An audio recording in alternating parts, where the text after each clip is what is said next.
Peruano. La pregunta sigue vigente hasta el día de hoy. ¿En qué momento se jodió el Perú?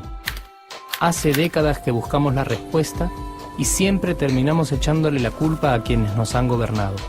Es más fácil decir que nuestro Perú se hundió por la reforma agraria de Velasco, porque el arquitecto no le dio importancia al terrorismo, por culpa del primer gobierno de Alan y su tren cargado de inflación e inoperancia económica, por culpa del autogolpe, los Vladivideos y la corrupción en el gobierno Fujimori, por culpa de los whiskies y la hora cabana, por culpa de la mayoría de la clase política que gobernó y gobierna el Perú y que sigue viviendo en el escándalo y en la corrupción.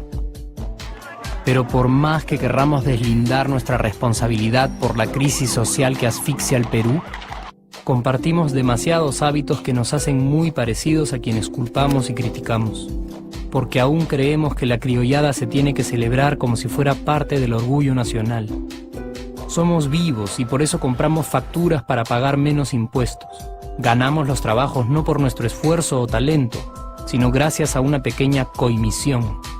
Nos colamos en la fila para que nos atiendan primero, aceleramos en ámbar y nos pasamos la luz roja, porque así llegamos más rápido. Somos tan vivos que si no encontramos estacionamiento, nos ponemos en el espacio azul reservado para las personas con discapacidad. Robamos la señal de cable, robamos electricidad y no nos consideramos ladrones. Reclamamos que haya justicia y se acabe la corrupción, pero le pagamos 5 soles a un policía para que no nos ponga papeleta o al juez para que abogue por nuestra causa. Jamás le damos el pase a un transeúnte en el cruce peatonal porque en el Perú, si no eres vivo, no eres nadie. Pero si somos tan vivos, ¿por qué le tocamos bocina al semáforo en rojo, como si este fuera a escuchar nuestra ansiedad? ¿Por qué tiramos la basura en la calle, como si la ciudad perteneciera a cualquiera menos a nosotros? ¿Por qué nos quedamos callados y no protestamos cuando el chofer de la combi no deja de cometer imprudencias? ¿Por qué estamos tan interesados en saber qué vedette trampea con qué jugador, en vez de conocer algo sobre nuestra historia, nuestra economía, nuestra literatura, o al menos saber cuáles son nuestros derechos más elementales? ¿Por qué sentimos que se nos hace un favor cuando un empleado del Estado nos atiende? ¿Por qué dejamos que un panetón sea el mejor argumento de un político para llevarse nuestro voto? ¿Por qué cuando alguien hace algo bien, decimos que parece hecho en el extranjero, como si eso fuese más meritorio? ¿Por qué no nos sentimos orgullosos de nuestra diversidad cultural? ¿Y por qué, si somos tan vivos, seguimos alimentando este círculo vicioso que no nos deja avanzar como sociedad y nación?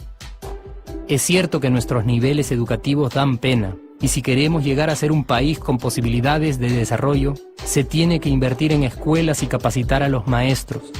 Pero ¿de qué nos servirá una buena educación fuera de casa cuando dentro educamos a nuestros hijos dándoles el peor ejemplo? Es cierto que se necesitan medidas urgentes para frenar la ola de delincuencia y violencia que azota al país. Pero ¿de qué nos servirá pacificar las calles cuando en nuestros hogares la violencia física y psicológica parece haberse institucionalizado?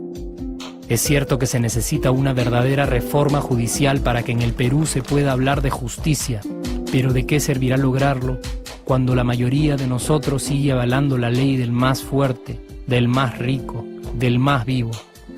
Es cierto que para reducir los conflictos sociales se requiere del diálogo, pero ¿de qué nos servirá ese diálogo si seguimos pensando que dialogar es imponer nuestras ideas y no escuchar al que piensa diferente a nosotros? Es cierto que necesitamos mejores leyes de inclusión social y muchísimos más proyectos de integración. Pero ¿de qué nos servirán estas leyes y proyectos si hasta el día de hoy la publicidad peruana define nuestros estratos socioeconómicos por el color de la piel y a nadie le parece raro? Si hasta el día de hoy seguimos avergonzándonos de nuestras diferencias o sintiéndonos superiores por estas mismas diferencias. Es cierto, es mucho más fácil echarle la culpa de absolutamente todo a nuestros gobernantes, pero la realidad es que el Perú se hunde en exacta proporción a esa viveza que alimentamos todos día tras día.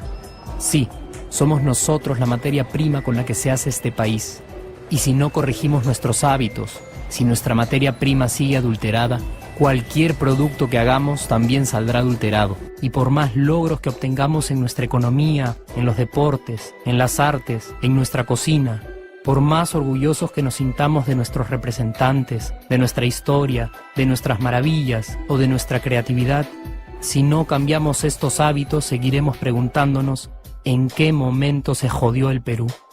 Yo ya estoy harto de esa pregunta. Estoy harto de ver cómo un país con tantas posibilidades y oportunidades, con tantas riquezas naturales y con tanta historia, tenga que seguir viviendo en el subdesarrollo solo porque no nos creemos capaces de vivir de otra manera. Estoy harto de que las desgracias de nuestros vecinos sean nuestro mejor consuelo. Harto de que el sí se puede sea solo una frasecita hecha para un partido de fútbol y que no podamos aplicarla en nuestra vida. Aunque te cueste creerlo, sí podemos. Claro que podemos. Pero depende de que tú y yo comencemos a trabajar en ello de una vez por todas. Porque la transformación del país hacia una nación desarrollada ya no está solo en cancha de los políticos o de los poderosos, y no está en el terreno de los milagros. La transformación del Perú está en la capacidad que tengamos de hacernos responsables de nuestros actos y de rebelarnos contra nuestra viveza. La transformación del Perú está en ti y está en mí. Está en todas nuestras organizaciones y en la posibilidad de trabajar juntos con verdadera responsabilidad social. ¿Qué pasaría si cambiamos la pregunta? Si por ejemplo ahora te pregunto, ¿en qué momento se arregló el Perú? ¿Qué me dirías? Aunque te parezca una pregunta demasiado ingenua, tenemos que creer en ella y la respuesta está en nuestras manos. Responsabilidad social todos.